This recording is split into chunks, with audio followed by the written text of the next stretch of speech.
అలాగే చిట్టి పికిల్ నుంచి ఆడియో 1 అయితే రిలీజ్ చేశాను. సో చాలా మంది చూసారు. ఆడియో 2 కూడా పెట్టమని అడిగారు. సో ఇందులో అయితే తను చాలా క్లియర్ గా అసలు ఎందుకు ఈ మిస్టేక్ చేసి తను నోరు జారి తిట్టవలసి వచ్చింది అనేది చాలా క్లియర్ గా ఈ ఆడియోలో చెప్పింది. అది నేను నెక్స్ట్ యాడ్ చేస్తాను, ఒకసారి వినండి, మీకు కూడా క్లారిటీ వస్తుంది. సో నేను ఇక్కడైతే ఎవరికి సపోర్ట్ చేయట్లేదు, బట్ నా సైడ్ నుంచి తను ఒక సారీ చెప్పింది కస్టమర్ కి అని మాత్రమే నేను ఇక్కడ తెలియజేస్తున్నాను. మీకు పెట్టాల్సిన మెసేజ్ కాదు కాబట్టి నేను మళ్ళీ రియలైజ్ అయ్యి అది వెనక్కి వెళ్ళి డిలీట్ ఫర్ ఎవరివన్ కొట్టడం అనేది జరిగింది. అసలు నేను మీకు పెట్టాల్సిన మెసేజే కాదండి. అది రోజు మీ బిజినెస్ స్టార్ట్ చేసినప్పుడు మాకైతే ఒక మెసేజ్ వచ్చింది, అది నేను దానికి రెస్పాండ్ అవుతూ నేను ఒక వీడియో చేశాను.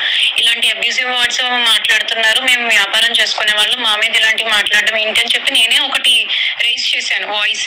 అలాంటిది నేను ఏ మాటలో ఏ తిట్టలేని వాళ్ళని తిడతానే అని అంటే అది ఒక రకంగా ఇన్నోసెంట్ వాళ్ళని తిట్టడం కూడా. నేనైతే ఇన్నోసెంట్ వాళ్ళని ఎవరిని ఎప్పటికీ వచ్చి ఒక మాట అనలేదు.